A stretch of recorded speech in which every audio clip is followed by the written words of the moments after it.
July August গণহত্যা ও মানবতা বিরোধী অপরাধের মামলায় সাবেক সেনা কর্মকর্তা জিয়াউল আহসান ও সাবেক আইজিপি চৌধুরী আবদুল্লাহ আল মামুন সহ ৮ পুলিশ কর্মকর্তাকে হাজির করা হয় আন্তর্জাতিক অপরাধ ট্রাইব্যুনালে। তাদের কাশিমপুর কেন্দ্রীয় কারাগার ও কেরানীগঞ্জ কেন্দ্রীয় কারাগার থেকে দুটি আলাদা প্রিজন ভ্যান যোগে ট্রাইব্যুনালে হাজির করা হয়।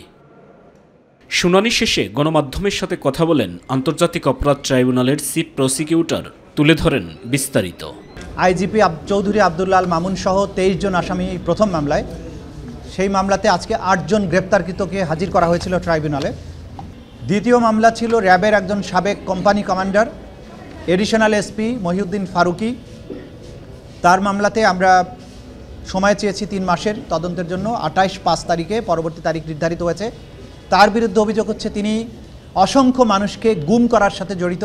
তৃতীয় পিটিশনটা ছিল আসামি আলেপ উদ্দিন, এডিশনাল এসপি, সাবেক র্যাবের একজন কোম্পানি কমান্ডার, যে একজন আসামিকে গুম করে রাখার সময়ে তার স্ত্রীকে, তার বিশ্ববিদ্যালয়ে পড়ুয়া স্ত্রীকে, তার স্বামীকে হত্যার ভয় দেখিয়ে তাকে বাধ্য করে একাধিকবার রমজান মাসে রোজা ভাঙিয়ে তাকে ধর্ষণ করা হয়েছে। এই তথ্য প্রমাণ আদি আমাদের কাছে এসেছে।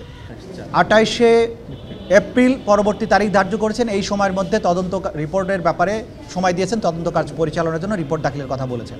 একই সঙ্গে সাবেক আইজিপিকে একদিনের জিজ্ঞাসাবাদের অনুমতি চাওয়া হয়েছে এবং 23 ফেব্রুয়ারি জিজ্ঞাসাবাদ করবে তদন্ত সংস্থা।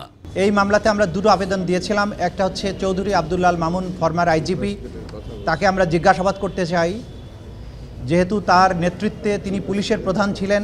তার নেতৃত্বে সেই জুলাই আগস্টের সমস্ত হত্যাকাণ্ড, মানবতা বিরোধী অপরাধ সংগঠিত হয়েছিল। পুলিশের প্রধান হিসাবে তার এটা জানার কথা। সেই বিষয়ে আমরা তাকে জিজ্ঞাসাবাদ করার জন্য একদিনের সময় চেয়েছি। আগামী 23শে ফেব্রুয়ারি তাকে জিজ্ঞাসাবাদের জন্য অনুমতি দিয়েছেন একদিনের জন্য। গত 27 অক্টোবর ট্রাইব্যুনালের চেয়ারম্যান বিচারপতি মোহাম্মদ গোলাম মর্তুজা মজুমদারের নেতৃত্বে 3 সদস্যের বিচারিক প্যানেল প্রসিকিউশনের আবেদন মঞ্জুর করে তাদের হাজির করতে আদেশ দেন। সাইদুর রহমান আবির, মাই টিভি, ঢাকা।